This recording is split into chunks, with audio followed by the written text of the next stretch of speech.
y del Mismari Aguilera, máster en estudios cubanos y del Caribe y profesora de historia. Siempre es un placer conversar un poco sobre Francisco Vicente Aguilera. Por lo general, oímos en reiteradas ocasiones decir que Aguilera fue un bayamés que nació en cuna de oro y que fue de los hombres más ricos de la parte oriental de la isla de Cuba. Fue de los hombres más ricos, sobre todo porque heredó como heredero único y universal la gran fortuna de su madre, Juana Tamayo, y de su padre, Antonio Aguilera. Ahora, es curioso que en la época de la colonia, las familias por lo general tenían una prole numerosa. Eran muchos los hijos. En el caso de Francisco Vicente Aguilera, cuando nació en el año 1821, no era el primogénito de sus padres. Tuvo 2 hermanos más, un varón, que era el que estaba llamado a heredar la fortuna y los títulos de la familia, los cargos que tenían en el ayuntamiento como parte de la oligarquía, porque los cargos del ayuntamiento se heredaban y se vendían. Entonces, no era Francisco Vicente el designado para esa herencia, era su hermano mayor, el primogénito, pero quiso, la vida es así, nos pone a veces en encrucijadas que no esperamos tener, que sus 2 hermanos fallecieran siendo jóvenes y sin dejar descendencia. De manera tal que Francisco Vicente se vio convertido en hijo único al fallecer sus 2 hermanos y por tal razón en el heredero de un patrimonio familiar que se calcula en más de 2 millones de escudos en aquel momento. Era un patrimonio cuantioso que había atesorado la familia desde su llegada a los predios del Valle del Cauto. Desciende Francisco Vicente Aguilera y Tamayo del capitán Rodrigo Tamayo, conquistador de las familias fundacionales de Bayamo. Y por la vía de su padre, esos Tamayo, que es también Tamayo, se habían cruzado ya con los Aguilera, llegados desde la isla de Jamaica, cuando aquella dejó de ser posesión de España en el siglo XVII porque cayó en manos de los ingleses. Entonces, estos primos, Juana Tamayo y Francisco Vicente Aguilera, van a contraer matrimonio en el siglo en que ya la familia viene atesorando dinero, tierras, cargos políticos y un linaje. El historiador de la ciudad siempre le ha llamado el linaje Aguilera, el linaje de los Aguileras y Tamayo, entonces se remontan a la etapa fundacional de la villa. Decimos esto porque no siempre aquilatamos en toda su magnitud la grandeza de Aguilera cuando él dice: nada tengo mientras no tenga patria, al referirse a la pérdida de los bienes materiales después de la quema de Bayamo.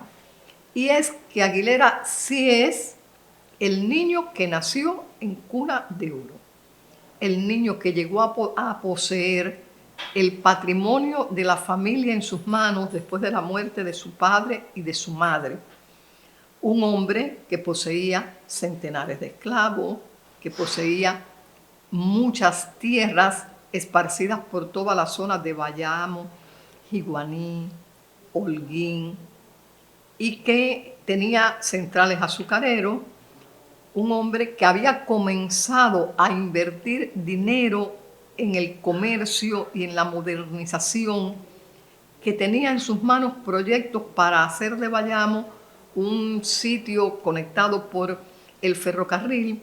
Por tal razón, es el típico joven que con solo 27 años ya es el millonario. Es decir, es el millonario que nació en cuna de oro realmente.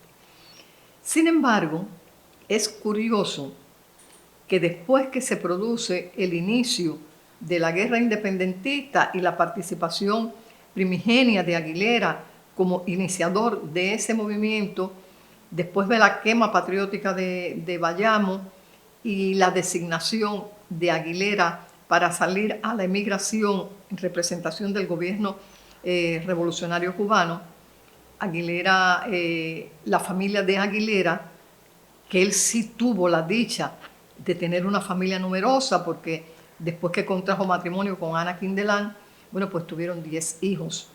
Y uno que había tenido antes de ese matrimonio, es decir, Aguilera, sí reprodujo realmente el apellido, le dio continuidad.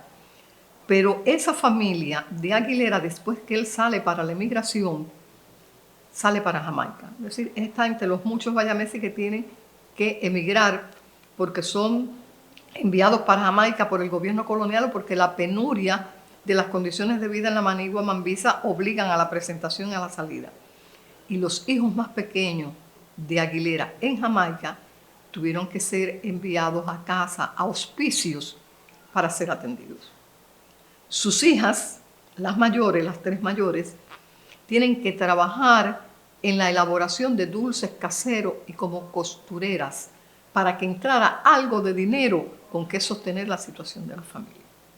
Sus hijos en Estados Unidos, cuando ya logra llevarse algunos para Estados Unidos, van también a casas de recogidas de niños donde le pudieran dar un sustento porque la familia no tenía recursos para sostenerse.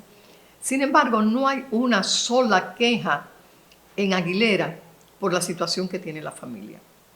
Lo que más llama la atención de su eticidad es que este hombre que ha puesto una fortuna millonaria en los cimientos de la nación cubana, le pide a sus hijos que trabajen con decencia, pero sobre todo es un hombre que mantiene inmaculada la percepción de que primero está la patria y que los recursos de que se disponen hay que ponerlos al servicio de la patria.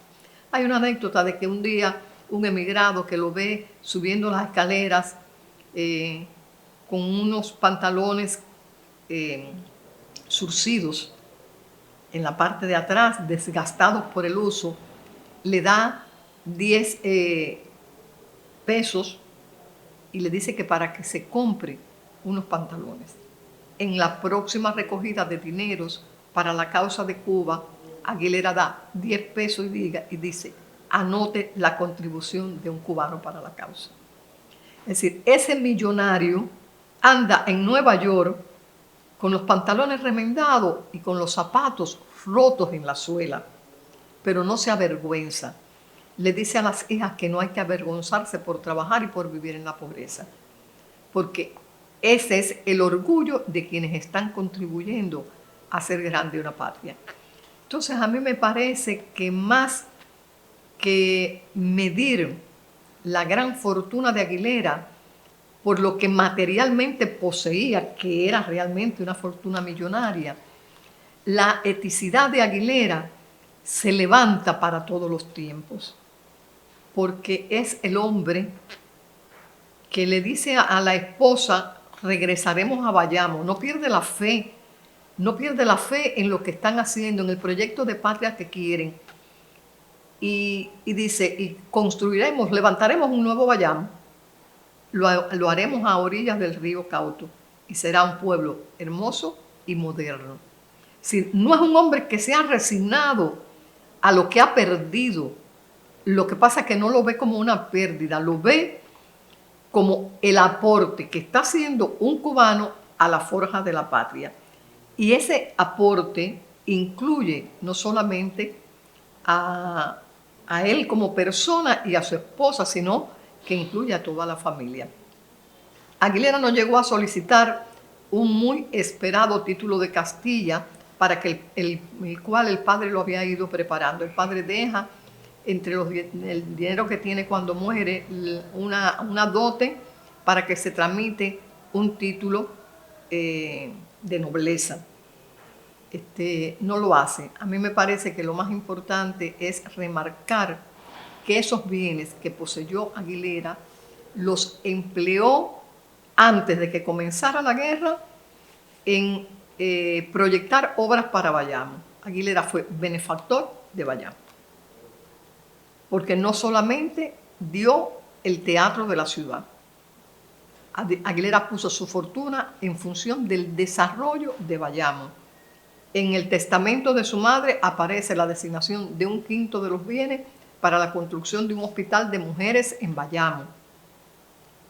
Es decir, es una familia que está pensando en el engrandecimiento de la ciudad y en la ayuda que puedan dar al resto de las familias que lo necesiten. Por tal razón, esa condición de benefactor se va a sustentar no solamente en el dinero que poseía, se va a sustentar en una eticidad sin límites, que es la que lo lleva a soportar los embates y las carencias de la vida sin bajar la frente. Lo acepta con la dignidad del hombre que sabe que está haciendo una inversión para la vida.